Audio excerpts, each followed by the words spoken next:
Good morning. Greetings in the name of Jesus, the Christ. And each time I come back here, I feel like I'd learn to know you all better and better.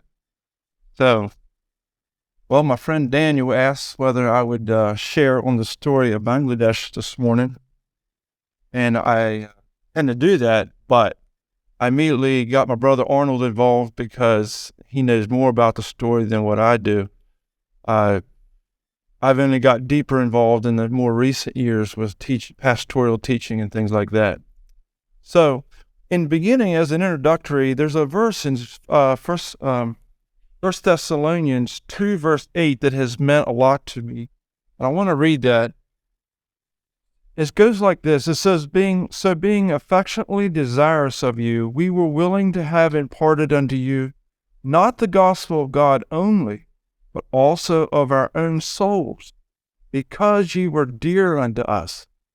And that verse has become sort of precious to me, because, it takes more than just the gospel to be effective. It takes your own souls also.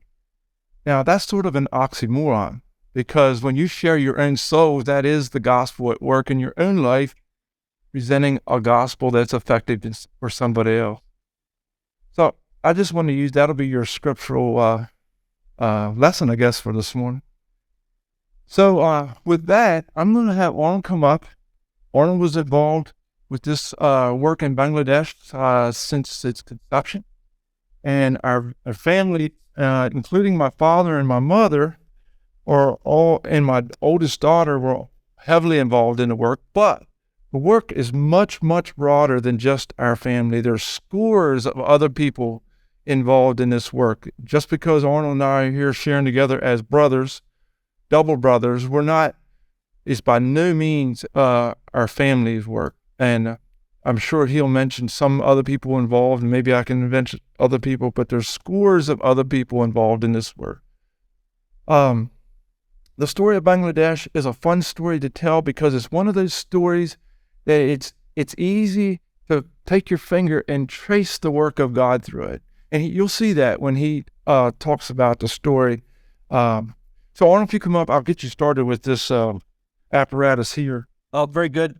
It's a pleasure for me to be here. This is an exciting story that I do enjoy telling. And again, it's not because it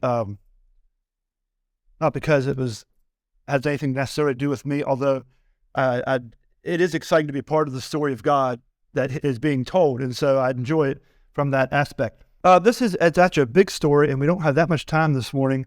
And so I'm going to try to give enough detail to make the story coherent, but there are going to be huge gaps that I simply can't fill in for you in the time that we have to tell this story. And as Leo mentioned, God's at work in the world all the time. We know that. But there are other times when you can see him moving much clearer than others. And this story, I feel, has so clearly the touch of God on it that it makes me, I don't even know how to say, to feel like I'm even involved in it in any aspect of it, because it's so clearly God at work using people to do his work. This one is just more clear than many times in our life. So first of all, I'd like to show you where the country of Bangladesh is. Because for some people, they've never heard of the place to start with. So this is Bangladesh. It's surrounded on three sides with the country of India, and down on the clear bottom right corner over here, it touches up against Myanmar or Burma just a little bit. Otherwise, it's completely surrounded by the country of India. And it has 6 main divisions in it. Where the story actually starts is down here in close to a little town here called Patuakhali is the biggest thing that's named on the map. There's a little village there called Charkhali. But since that, the work has spread quite a few different places. We went from down here, up here to, in the northern part, up here is a place called Nazipur. There is a church over here close to Jeshore called in Kaliganj. There's one down here in a little place called Bajua. There's another one up on the right side up there in a place called Shala. And then more recently, I've been involved in a startup here in Ukiah, which is largely comprised of the Rohingya refugees coming across from the country of Myanmar. And so that has all came out of the original happening. But originally, what took us there was on November the 15th of 2007. There was a cyclone that hit the country of Bangladesh. And there are just a few pictures here of what that looked like and the result of it after that cyclone went through. And as a result of that, lots of people died. There's lots of graves over that. Here's a picture of a lot of the damage that actually come from this cyclone was the storm surge that come up out of the Gulf, out of the Bay of Bengal. The whole country of Bangladesh is actually delta out of the Himalayan mountains, just the silt that settled out of it. So it's almost all sea level. And so a lot of the rivers are tidal rivers. Like part of the time they're actually flowing backwards because of the tide coming in. And as the storm surge came in from the storm, the river banks just literally overflowed. And so a lot of the significant damage that happened in the country was from water. And if you can see this picture on here, there's a man standing holding his hand on the side of the tree. He said that's how deep the water was that came over top the river bank. It killed about 15,000 people with wind velocities of 200 kilometers an hour. It was one of the deadliest cyclones. For those who don't know what a cyclone is, it's a hurricane the other part of the world. They call them cyclones there, and I think they actually spin the other way for just whatever information is. It's named as one of the 10 strongest and deadliest cyclones to strike Bangladesh from 1876 to 2010. It fully damaged 560,000 houses, 740,000 acres of crops, and 1.7 million head of cattle died. And that's just the fully damaged ones. The numbers of partially were more than double that on top of all of that. So Christian Aid Ministries decided to do a rebuilding project there. In 2008, with the help of 265 volunteers, we rebuilt 490 houses in 2008. And all those people are significant. All those people matter to this story that helped on that. And I can't tell you all their names. We worked through some of the most difficult things. If I ever did a project again in a country that had a rainy season, we wouldn't do it. I went into that a little bit naive. We had a small house, a 12 by 18 house that we put up, made out of concrete pillars, and you swung them up and put them down in. As you can see, they're working in mud right there.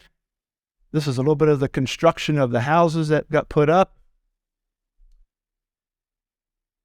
And sometimes, like this house that was built here, they walked in there into the morning, and by the time they had the house in, the tide had come up from the river, and because a lot of the levees were still broke from the cyclone, it flooded, and so they actually had to walk back out. They have pictures of guys up to their necks deep in water trying to float the tools back out from the house project. Here's another finished house that was built, 12 by 18. Of course, everybody wants to see what the foreigners are doing. But there's more to this story than just that. That God's hand took us to a particular place for a particular reason. And this is all interesting to me because we didn't actually choose the working area. So it wasn't like some good planning on our part that we knew about a certain spot that we should go to. We were actually working with another organization that chose the area of the country where we were going to work. I didn't know anything about the country to start with. They're the ones that took us there. And that wasn't an accident.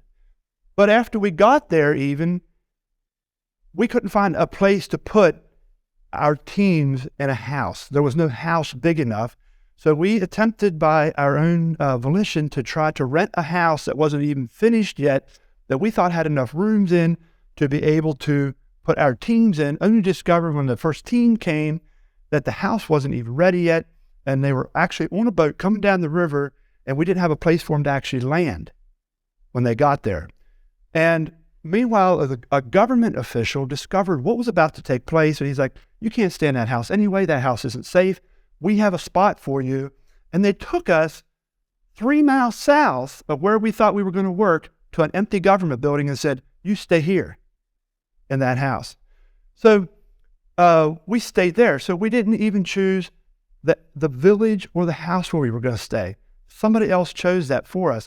and put us there. And also, it's interesting to me that it wasn't a one-man project where you could sneak in and out.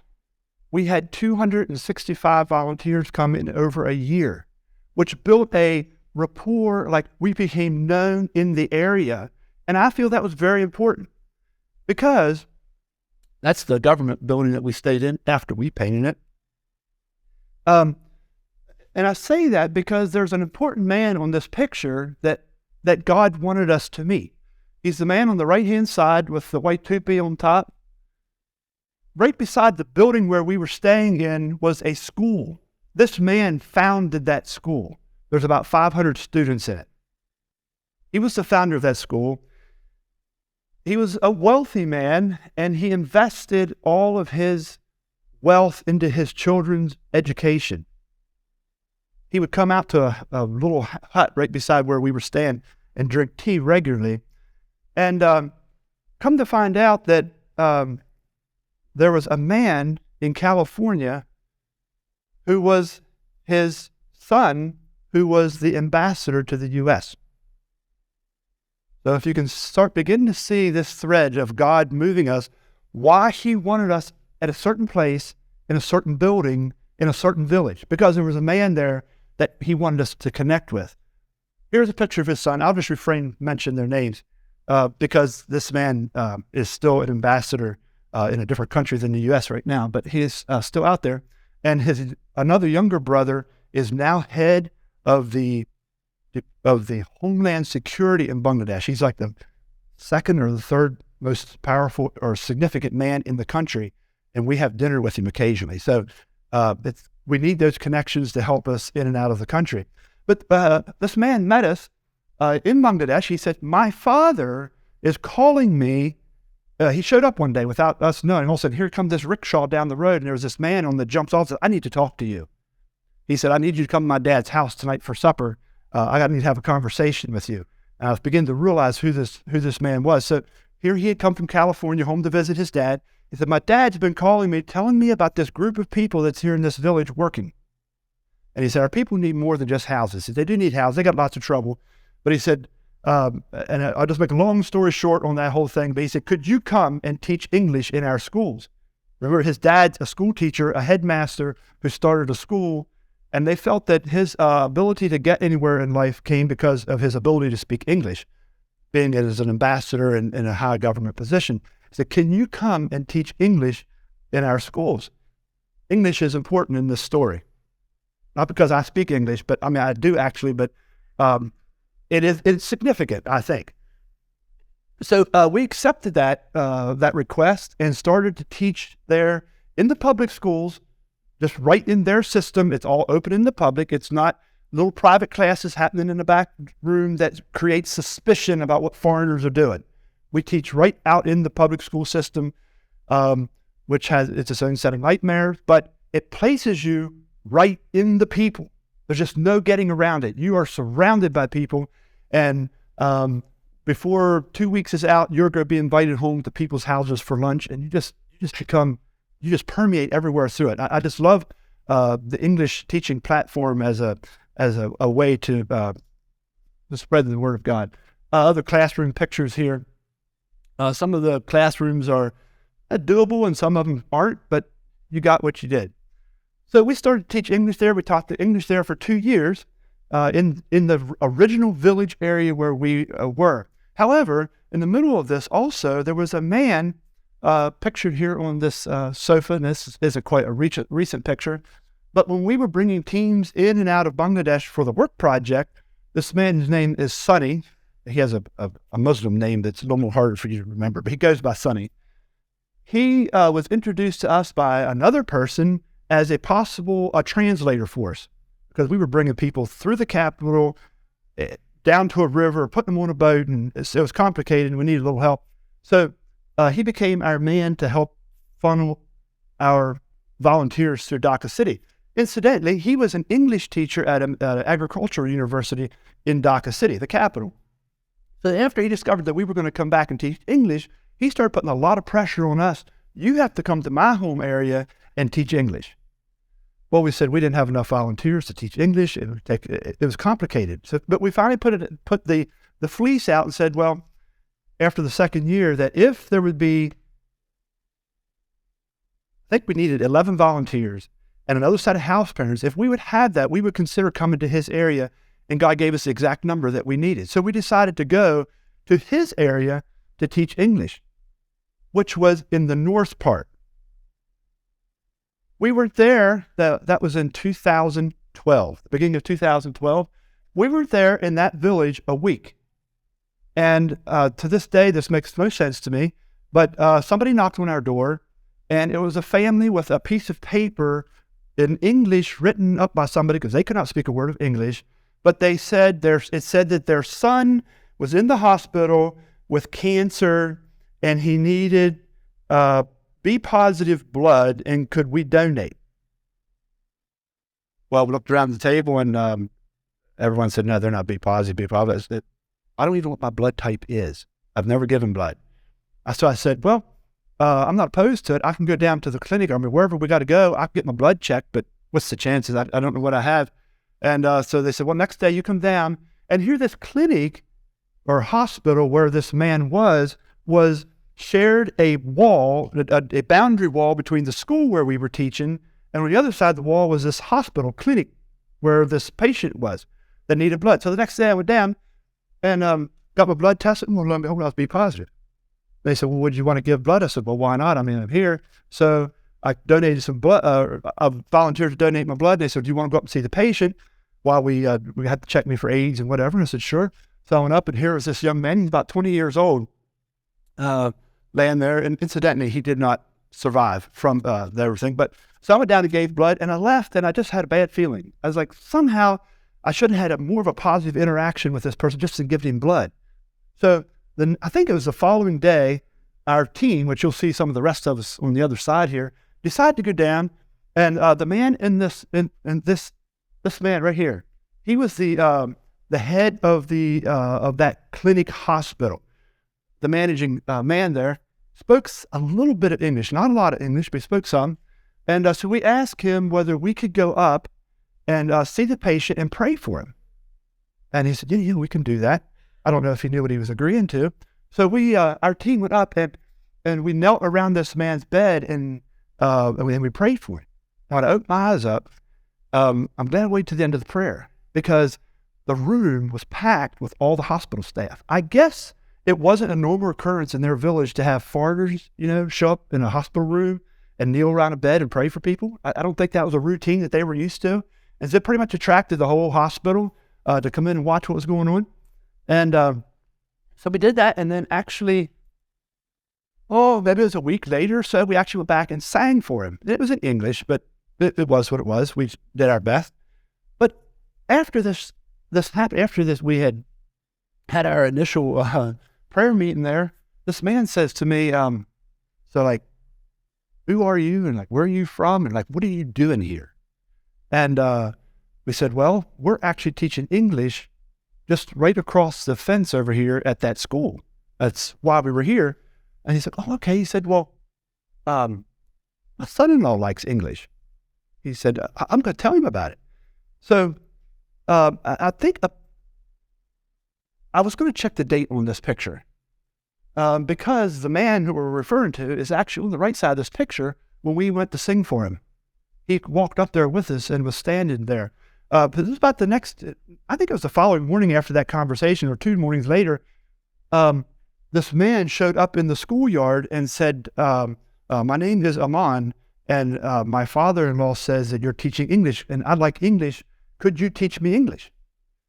And I said, well, we actually had a very full schedule, and I was teaching 4 classes and everything else that was going on. And I said, well, I hardly have time to have another class, but if you would be willing to join the teacher's class that I was having at the school for the teachers, if they'll let you join that, you may do that, but I don't have time for a special class. So he asked permission to do that, and they permitted him to join the English class there. This is another picture of him in the market soon after I met him for the first time, him and his wife and his little daughter. So he joined the English class, and I don't know if we were into it 2 or 3 weeks. One morning there was a school program going on, so there was only one class period in the morning. And after the class was over, he said to me, I have a question for you. I've been going to university and I've discovered that Christians have an Old Testament and a New Testament.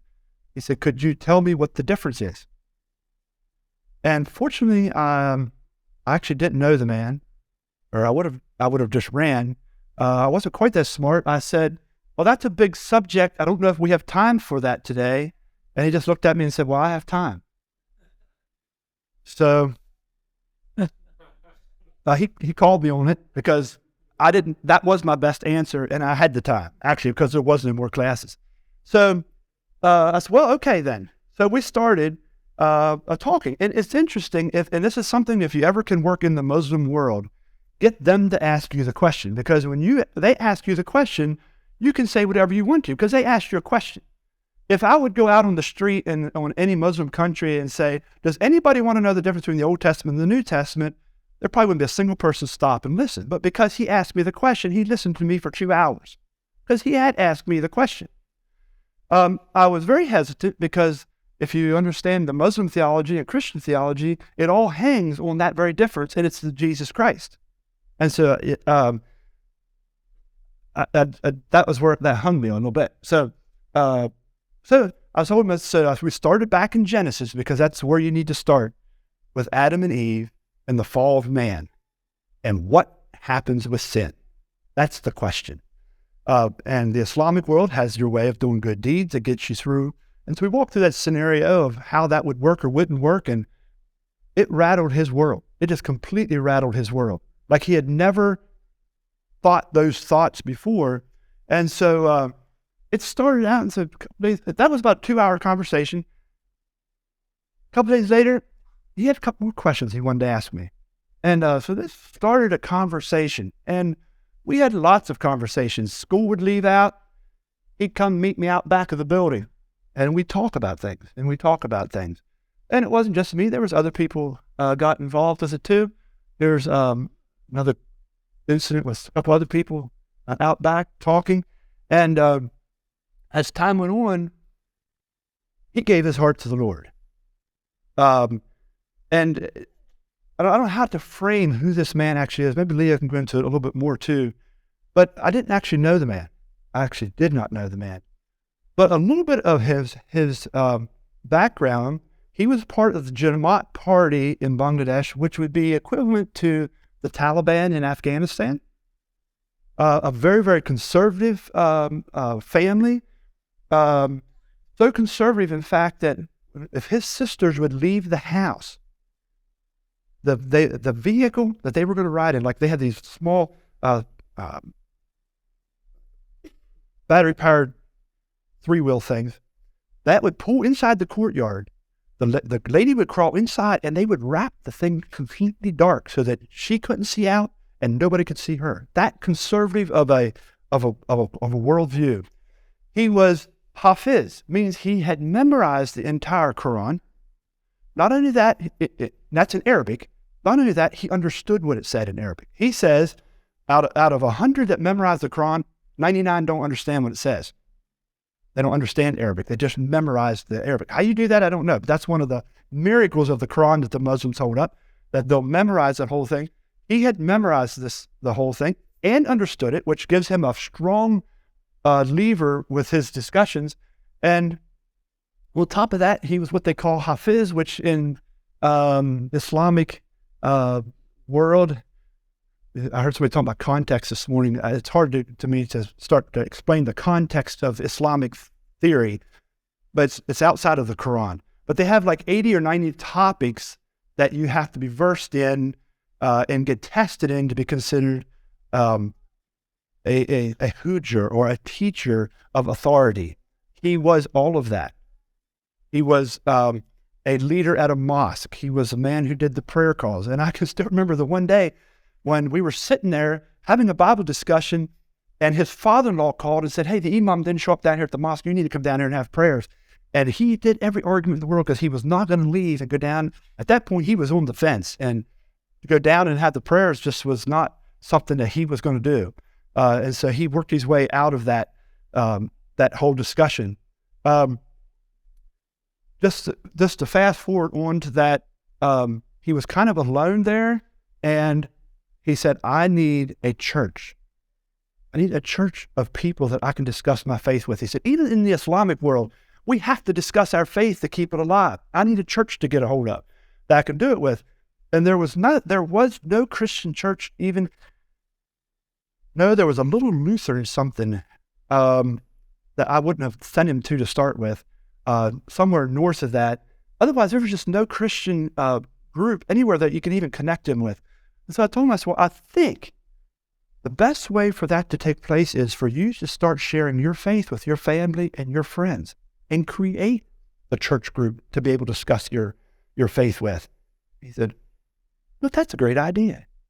And so from there, the story of that area just kind of sprang out of that, of him leading his friends who began to lead their friends in the way of Christ. I'm going to let off the story right there and let you take up from that. You have that much time? So not long after he was baptized, this was right after he was baptized. He was pretty wet, and he didn't want to go outside till he dried off outside of the building because he didn't want people to ask questions about what's going on. But not long after, I'm going to say within 3 months afterwards, we were actually in the area visiting him. He had went down to his father-in-law's house and for something, to get his clothes or something, and he was going to come back through, and we were going to have some final words, and he never came back. And after a while, his father-in-law called up kind of all frantic. He said the police had arrested him, and he disappeared for 16 months in jail. I am not, to this moment, completely clear on everything that was on. He was accused of murdering someone. He says actually it was the madrasa, religious school where he had studied. There was some students involved in taking out someone who was not religious enough. He says he was not around, he doesn't know anything about it. But everybody in that school got named as being involved because they didn't know who it was. So all the students there got accused of being involved in it. And so they held him for, I think it was 16 months until he was released because they said they didn't have enough evidence to hold him. And eventually we helped him work through all that, only to discover that the person who actually accused him wasn't even alive anymore. But the judge said, well, he needs $6,000 to write the piece of paper to say that there's no accusation, the thing's resolved. But he wouldn't do that without money. Even though the people who were bringing the case had actually died, it was still hanging on his record. So his record is actually cleared now.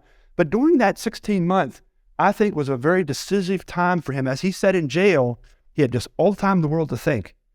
And I said when he disappeared, when he comes back out, either one of two things could happen. Either he could be a dyed-in-the-wool Muslim, or he is going to be completely Christian. And that's the way it went. He actually sat in the jail and started through all the hadith, writing down all the stuff that was wrong with Muhammad.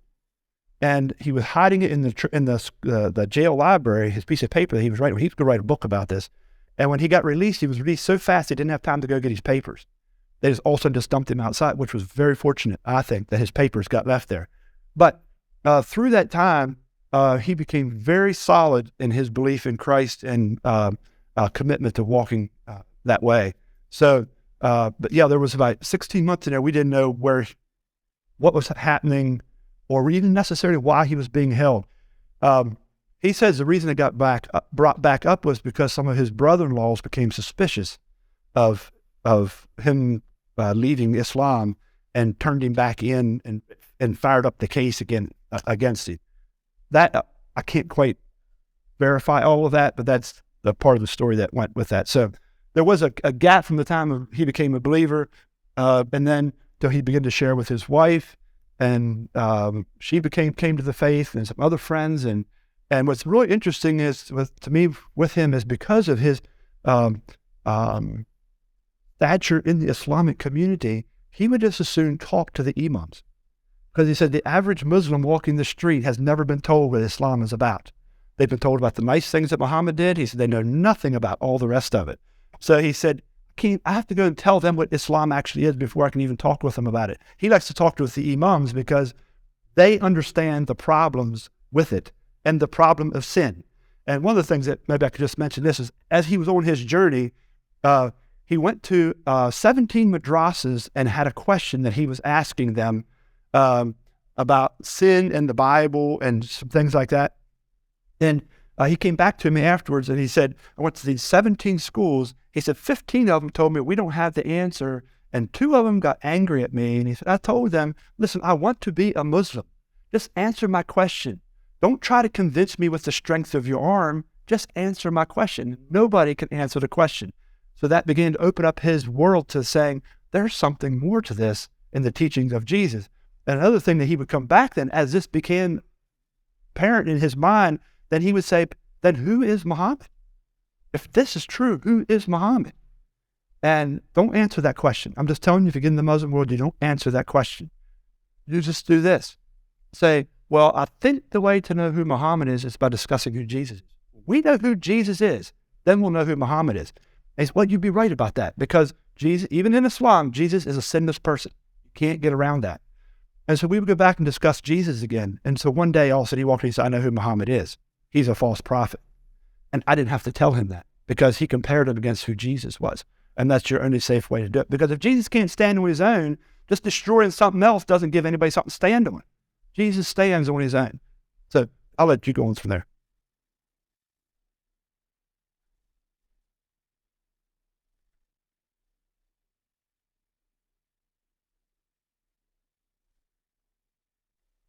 There are billions of godly people in the world, but there's only there's a big difference between godly people. Muslims are godly people, and the fact that they believe that there's one God. They believe there's sin. They know there's judgment, but they're not Jesus godly. And in many ways, their system actually encourages sin. Well, my first trip to Bangladesh happened in February of 2013. My oldest daughter, was part of the English teaching program in Cherkali, where he pointed out where the flood damage was in the south.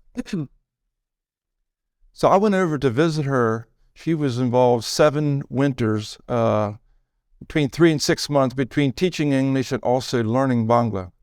So in 2013, in February, I went over myself. My wife did not go with me that time. And I visited her that time. And then we went together as a family, my wife and I, and Skipper went with us in December of 2016 when she was she was learning Bangla. And then in 2022, I was asked to go over to help with the pastoral teaching in February of 2022, and then again in 2023, I was involved in pastoral teaching as well. So,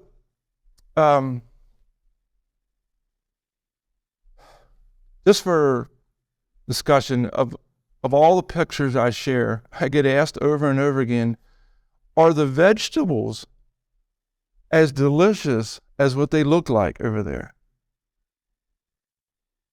And the answer is yes. It's amazing, the vegetables over there that you can, their primary food is rice, but vegetables is part of it. And as an American, if you can get those vegetables, which are easily available, they are beautiful and they are delicious. You notice that there's a man sitting in among that fruit there? And that's just one of many. These are just some peripheral things, but when I was there this past in February, the place where we were staying in Nazipur, there's a river going by, and I'm not sure what the name of the river is, but there's a government project going on where they're stabilizing the riverbank with concrete blocks.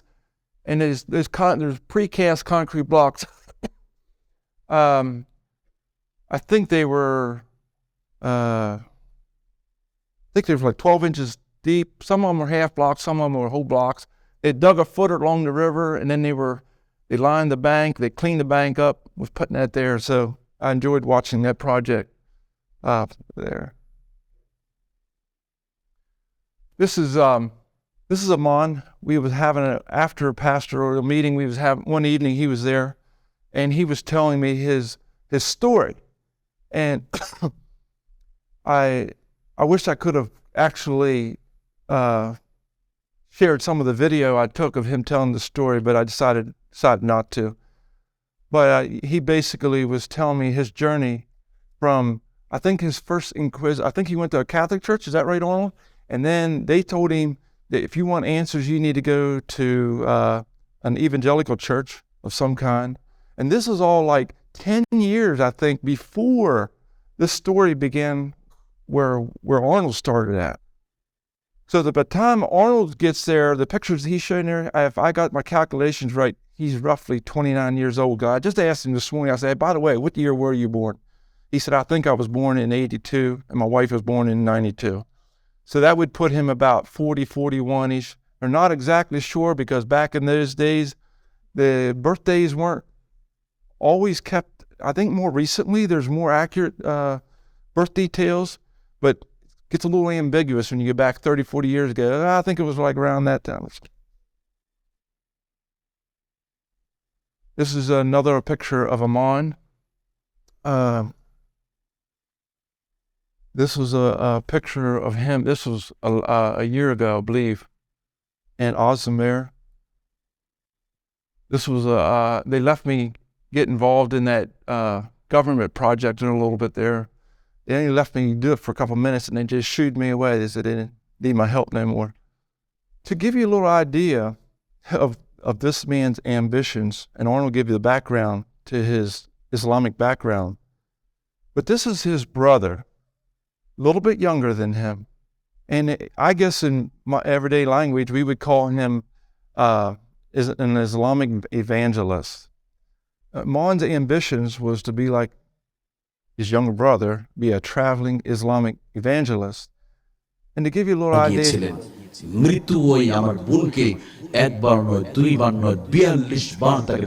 this is not English, but this gives you a little idea. দর্শন করা হয়েছে রাজধানীতে 42 বার। শিশু 2 বছরের বাচ্চা থেকে নিয়ে 82 বছরের বৃদ্ধা পর্যন্ত রেহাই পায় না, কথা বলে ঠিক কিনা? তবে আমি বলি, জানেন আমার প্রিয় ভাইয়েরা, বলে দিতে চাই এই মহাশকালী জমিনে, জানি না আপনাদের সাথে দেখা হবে কিনা। 50 বছর, 40 বছর, 100 বছর প্রয়োজন নাই। 50 বছর লাগবে না, 40 বছর লাগবে না, 40 মিনিট লাগবে না, 40 সপ্তাহ লাগবে না। 40 মিনিটের ভিতরে বাংলাদেশে ধর্ষণ বন্ধ হবে যদি আমরা কোরআন আল কারীম দিয়ে, যদি কোরআন আল কারীম পার্লামেন্টে নিয়ে কোরআনে আইন দিয়ে যদি ধর্ষণের বিচার করা হয়, এই বাংলাদেশ ধর্ষণ বন্ধ হবে, কথা বলো ঠিক না? অতএব কারা কারা চলে সোনার বাংলাদেশে কোরআন দিয়ে বিচার করা হোক, তারা তারা দুহাত উঁচু করে আল্লাহকে দেখা।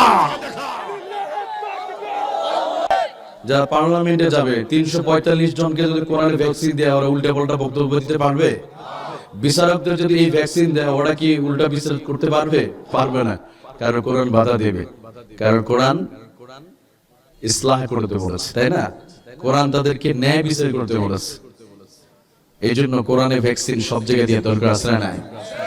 এ বাংলার ইতিহাসে এমন ব্যক্তিরা ছিল যারা রাষ্ট্রের গুরুত্বপূর্ণ পদে দায়িত্ব পালন করার পরেও তাদের আমলনামার ভিতরে কোনো দুর্নীতির গন্ধ পাওয়া যায় না।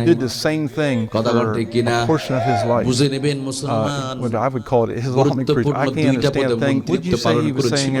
তাদের স্বপ্ন ছিল একটাই, আল্লাহর জমিনে কোরআন আল কারীমকে বাস্তবায়ন করা। এই মানুষগুলো বাতিলের কাছে তারা মাথা নত করে নাই, বাতিলের কাছে মাথা নত করে নাই, কোরআনের জন্য ফাঁসির কাছে ঝুলে গিয়েছে, এরপর বাতিলের কাছে মাথা নত করে নাই। So when Amman made a choice for Christ, this glory is what he left behind, and the prestige and a good salary. I think he told me that his brother gets the equivalent of $30,000 American salary, which is a huge salary for in their context. One of the there was Amman would like to have an opportunity to put his brother.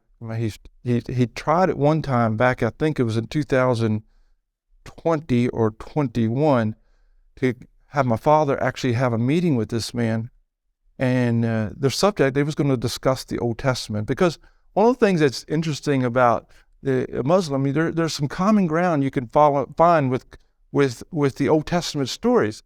And that varies depending on the education of the Muslim man, how much he actually knows about the Old Testament. But they know some stories, and of course there's a big difference in the understanding of Abraham and whose son was being offered on Mount Moriah, whether it was Ishmael or whether it was Isaac. But, like where Arnold started back in Genesis, with the subject of sin and creation and all those fundamental things, there you can find some common ground on.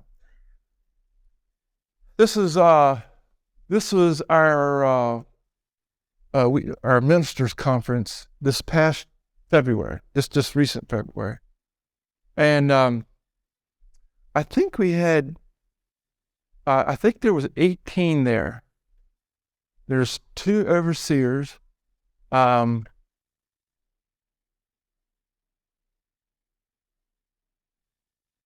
think the man in the back with a light shirt is one of them. I think that's Udom.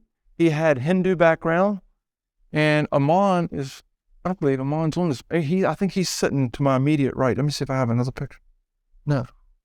Well, Amman was sitting on the left, and then the rest of them are deacons and ministers involved in the ministry there. So last year, this is what our room looked like. We had a PowerPoint. I had a whiteboard to work with. There's another picture of that. This is a picture of Amman and his wife Mifta. After the one day's conference, we had supper, this is a lunch. This is a lunchtime. So that gives you another picture of her. She's 10 years younger than he is. He's right around 40, around 30s. They have 2 children. And he told me, I asked him this time, I said, could you tell me the story? How did you two get together? And so he joyfully went into a long story, because it was an arranged marriage. So when they ask you, one of the common questions they ask you, are you married? And was it a love marriage or arranged marriage? So they're very inquisitive about that, So in his case, it was an arranged marriage. He told me, he said, that clinic that Arnold was showing a while ago, where that boy was, his sister was there for appendicitis or something, and he was in their hospital system over there. You don't have the amenities that you have here of food being provided for you and medications and all that. Now over there, somebody has to go get your medication that the doctor orders. Somebody has to bring you food. So if you're in the hospital, you have to have somebody. If you don't have a family member to look after you, you won't make it. Anyway, he was given the responsibility to look after his sister, who was at this hospital. Now, keep in mind, this hospital where that man, Arnold pointed out, it was his daughter that he married eventually. And while he was there, Mifta's younger sister would come to visit his sister while she was bedridden. But one day, his sister had a birthday, and Mifta sent a balloon with her name on it to the clinic. And he said, I remember that name Mifta. And he said, I never heard of it before, and I liked the sound of the name, he said. So he said, as time went on, he got into preaching circles and stuff like that. And then he said, I got to the point where he said, decided it was time to get married. So he said, I said something to my uncles, and his father, his uncle was best friends with the man that was in charge of the clinic, who was also her father. And through that arrangement, they agreed to allow him to get married to this girl that he has never seen. And he said, I was at her house one day, and he said, I saw her arm come through the curtain, to reach for a plate on the table. But he said, that's the most I've ever seen it. So he said, before we got married, my mother went and had a visit with her to give her okay. And then he said, in our culture, he said, the men always buys the bride's outfit. He said, I went and I bought her jewelry, and he said, I bought her shoes, and I bought her a dress, and whatever thing. Somebody he's never seen yet. And he said, I bought her high-heeled shoes. And as they had a marriage, again, she is fully veiled. He said, I didn't see her after we were married. But lo and behold, here she was taller than what he was. So he didn't need the high-heeled shoes, he said. So that was just a little interesting part of their life here. There's my father, and Amman, Amman's not really an official interpreter, but he can fill the role. It's difficult for him. But if you give him time and you speak distinctly, and sometimes he'll ask you again, and I think he does an okay job. And one of the ways I discovered to learn whether what you're teaching is getting across is by asking questions. So if I ask a question, if I do some teaching and I ask a question, so he interprets my question into Bangla. The answers come back from Bangla back into English. If there's a correspondence, I know they're getting it. If it's irrelevant answer, I know that they're not getting it. So that's one of the ways I test whether our interpreting and translation is getting across. Also, another interesting fact. Last year when I went over, they asked if I would go over to help with some teaching. I said, "Well, what do you want to teach about?" And he said, "Well, you might find this amusing, but in the Islamic world, there's the role of the women, or I guess you would call hypersubjective or something like that, maybe, where the women's role in the Islamic world is very, very, very subjective to the point where it's almost of a property type thing. And but when you come into Christianity, the women have and obtain a liberty that they've never had before. Number one is, for a lady, for instance, this is Udum's wife here, I think, sitting in a service. The fact of a lady, Arnold, you told me they never, ever go to a mosque, right? In Bangla. Now, in some countries, there are women's courts. But in Bangladesh, a lady never is in a Islamic worship service. So the cultural freedom of a sister sitting in a worship service is really mind-blowing, really. Oh, this is where I was going with a point. Last year, they wanted to know if I would come and speak to husband-wife relationships, because they thought that since they've become Christians, that their women have been becoming too bossy, they said. They've been taking too much of a leadership role in their life, and they want to know how to deal with all this, because now they're telling us what to do and all kinds of things. So last year's my subject was, I just used Ephesians chapter 5, and we worked through that, the husband and wife relationship. What? All right. This year, they asked me if I go. I said, well, I'll go this time if you let me talk about what I want to talk about. And they said, well, what's that? I said, I want to talk about the two covenants. So that's what you see up here is the two covenants. And I spent a lot of time debating whether I should make a PowerPoint out of it or not. And I waffled back and forth a little bit. And then finally I decided, yes, I need to do that. I'm really glad I did, because like they say, I think picture's worth 1,000 words. Well, in Bangladesh, a picture's worth 2,000. So I was able to communicate more effectively by using pictures and words. And also I was able to make my PowerPoint. I would use English, and then I would also use the Bangla. If I had a Bible verse, I would use the KM Bangla underneath of my English, so that there would be a parallel all the time.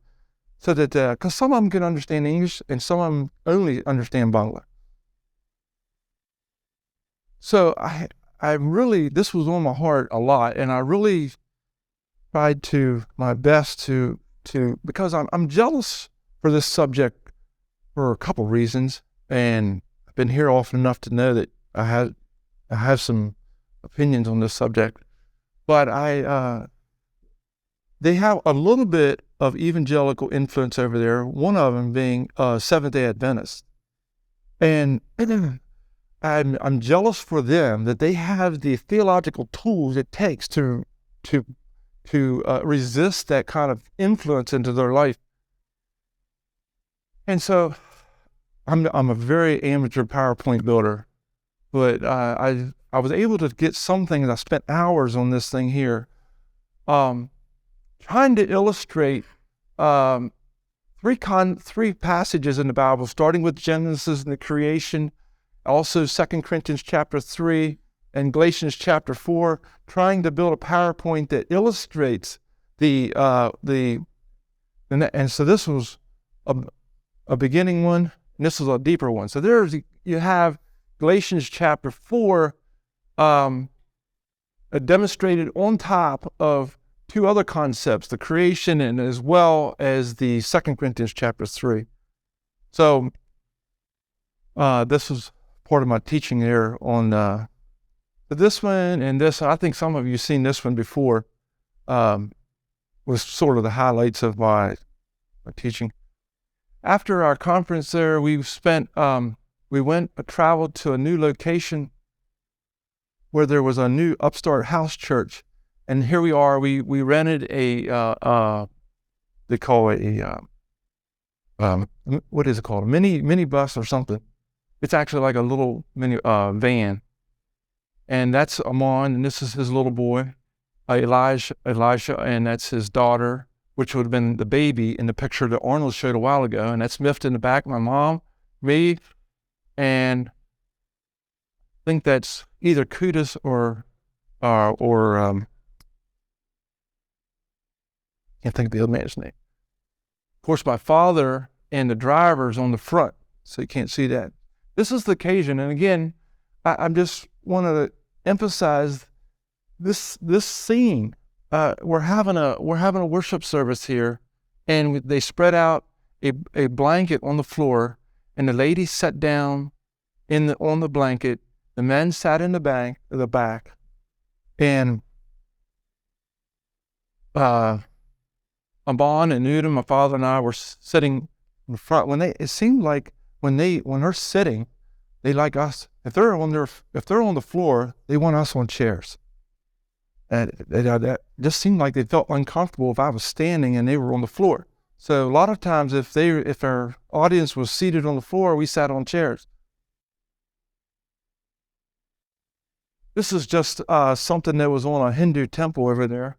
It says if God didn't exist, it would be necessary to invent him. And I kind of faded out there. And then the other sign I saw was morality is religion in practice. Religion is morality in principle, word law. I thought that was interesting. Oh, another thing I wanted to say was the church over there is made up of Hindus and Muslims. Most evangelicals only do their outreach to Hindus. They would not take the risk of going to the Muslim. But in our the context over there, if I was going to guess, I don't know this number exactly, but I would guess it's about 30% Hindu, 70% Muslim background. So you have these two culturally background people coming together and trying to have church together.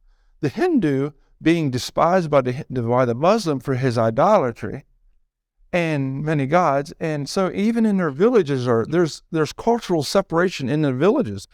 Like you have your Hindu village and then you have your Muslim village. And I don't think there's much crosses on. Mostly there's dividing lines. Either you're here or you're here. I'm told that 90% of the country is Muslim, right? And 10% Hindu, something like that. It seems like when I'm over there, it seems like way more Hindu than just 10%. But I don't know if that's just where we're at or what it is.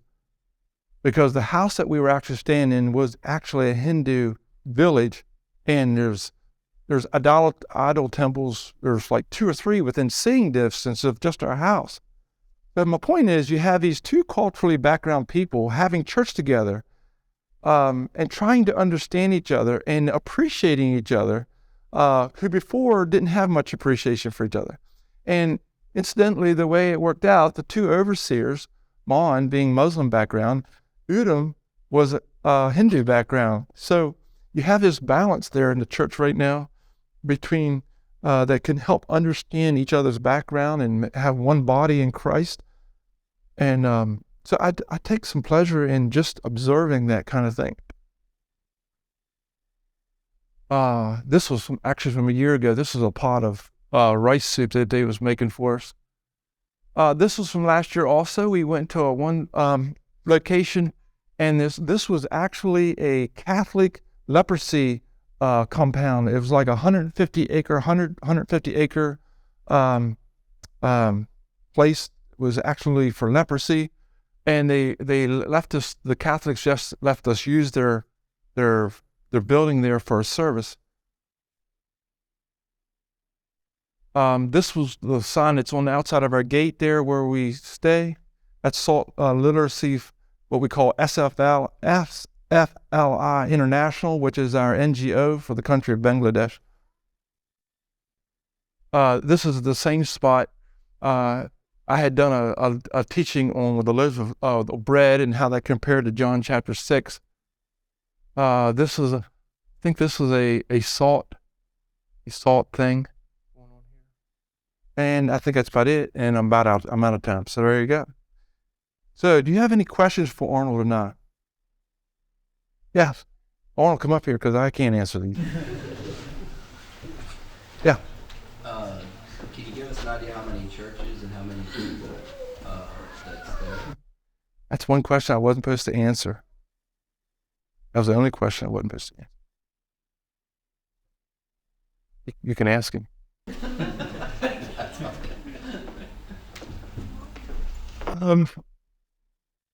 The ring had what video? It could be cut out. The only reason why I hesitate to do that is because it can. I don't know how to say it, but there's. Well, the evangelicals put so much emphasis on numbers over there. It's almost like a business practice. Like they'll hand out blankets and whatever and baptize people just to get numbers to send back to America, to collect more money to send over there. Is the success of a mission based on a big number to you, or is the salvation of one soul worth it? So there is probably 10 churches in the north, 3, 4, 5. There's probably about 15 churches there. Over 300 members from the different areas together. And I think Amman told me that they had 100 asking for teaching and baptism when we was there in February. Yeah, that are under, like they're meeting with and having regular contact with, and besides that. Right. Second question, how do you guys work with is it the local leadership? How do you guys relate, or do they run all their own leadership? How do you involve? Okay, so let me give a little bit of context for that. Recently, I was someplace and somebody asked me about how our experiment's going in Bangladesh, and I wanted to know it's not an experiment. Because we're doing things a little different than maybe the conventional Anabaptist world that today does missions. And it's not about an experiment. We are trying to let them be completely indigenous and walk beside them instead of being their church for them. And the reason for that is we are in the middle of a Muslim world. It's only a matter of time until you have stepped over the line and you get kicked out. So if that church is built around us, when we can't come back anymore, how do they go on? So from the beginning, our goal was to prepare them to go on without us, because I don't know how many days we get to be there. And it's only by the grace of God that we're even still there, because if you knew how many times my dad has been turned into the police, and God keeps us there for some reason. It's only the hand of God. I'll just give one example. So down in the village Charkali, one day the sergeant from the police station showed up. He said, I need to come out here and tell you that there's been a complaint filed against you at the police station for handing out Bibles. He said, I want you to know I'm a Hindu and I don't care. Shook his hand and walked back out the gate. So why was it that the sergeant at the police station was a Hindu instead of a Muslim man? Because they could deny our visas tomorrow. So to me, it's only the hand of God that keeps us there, because if you're going to do what you're supposed to do, sooner or later you're going to cross lines and wires. You're going to have unhappy people with you. So it was from our goal from the beginning to walk beside them and prepare them to just be completely on their own. Not because it's an experiment on how to do missions differently than everybody else does. So it is completely run on a daily basis by them. Now, they consult with my father a lot if they have questions about something, or if there's some major issues. A lot of the major issues has surrounded marriage issues, because marriage in their country is just a completely different world than what we are. I mean, what do you do? What makes a marriage? If you got married to someone you never saw or ever met before you got married, and they turn and walk away, like, are you married or aren't you? Like, we have certain things that we think define what a marriage is. And all of a sudden discovering that here a man had a second wife someplace that he had left years ago, suddenly just, and some things like that, we went over and walked along beside them, but tried to prepare them to be in charge and to move forward on their own. So, Well, it should. But let me just give a little bit of difference. And this is why I think it was the hand of God that brought Amman sort of as a leader there, because being who he was gave him a lot of leadership skills to be able to step right out. And he was used to being a leader. He just suddenly had a different gospel to share. A little bit like Paul. yes. Paul was well versed in the Jewish thing, but when he became a follower of Christ, he had all the same ambition to promote that as he had when he was promoting the Jewish thing. Okay? I see a lot of churches, and this is just, please understand what I'm saying, but more people have become the majority of the members, and they don't have the leadership ability to start leading a church. And so it takes people, I'm going to say, from our understanding to be able to lead until a generation becomes that understanding. But with Amman and his leadership ability and reaching out to other imams, of the leadership that's sitting at the table, 6 or 8 of them are also ex-imams. They have leadership skills that's able to take that church forward in a way that they can go on their own. In some of the other parts of the country where his presence in there, it is not as vibrant as where he is. And getting able to have a scattered group of college students who are in various different places to try to get together and make a cohesive church has been a challenge. Whereas up there, with his leadership and a lot more families involved, it has been a lot more of a stable thing. I don't know if that's answering your question, but I saw some more questions. So yeah, thanks for sharing. I've heard the story. My wife's sister is Megan, and her husband Elijah Zerman, and so I've heard this story like snitches here and there for a long time, and to be actually here, especially your just summarize everything. And one thing that has been really inspirational for me for the last number of years is hearing Amman, that's how you pronounce it, and how nailing one influential person like that made the church just explode. And I noticed you weren't really saying numbers and all that, but that has been, to hear the testimony of when they went to that village, there was only him, and then now there's the big vibrant church. So yeah, thanks for sharing that and filling in the gaps on the story that. yeah. And one of the things I just want to point out is sometimes when our English teaching teams, some of the girls feel like maybe they didn't really contribute that much. All they did was they taught, English or in their classrooms. But what it did was it gave us a legitimate presence to be there. So while we had that legitimate presence, then somebody else could be down on the riverbank having a spiritual discussion with somebody, because we needed to be unquestioned, and we needed a reason to be there. I can't just go into a community and plop down and put up a sign and say, Christian service held here, come on Sunday. It just simply isn't going to work. So we have to have a legitimate reason to be in that community. And sometimes for some of the team members that taught English, that's the part that they contributed. So there's lots of people that involved in this that aren't named that are such a huge asset to making it happen. So for everyone out there who knows someone that went, whose name wasn't mentioned, they play a very important role in the whole story there. I think this was partially answered already, but I was thinking through the whole thing, kind of waiting. Not much was said about like the backlash that maybe you've experienced or the converts have experienced from their families, the community. Or did they just kind of stay quiet about it? What kind of response do they get from their families? Well, Amman's mother has threatened him on numerous occasions, claiming that she has someone hired to come kill him. That's Bangladesh is by large part a peaceful version of Islam. They're not super radical, but it's there. The elements stick around. There are people that get taken out by other Islamic radical people. I think it's God's hand that protects him from being there, protects him from that the church still needs him for whatever reason, the reason that hasn't happened, with his brother being the person that he is, and he knows what Amman is, how that continues to go together other than God's hand, I don't know. But the idea of there is oppression, but it can be useful. And I'll just give you one example of this. So there was a Hindu man in the village of Kaliganj who made idols. He was a little silversmith, made these little, the idols that they worship. Well, he became a believer. So he's not going to make idols anymore. So he quit that business and he decided to open up a wholesale food thing where you could bulk rice and different things like that. Problem is nobody in his village was going to come buy rice off of him because, after all, he left the religion. So that's more of the typical way that they get persecuted. Like, you can't use the well in here anymore. We are not going to have you contaminating our water. So in that way, they can just like force you right out.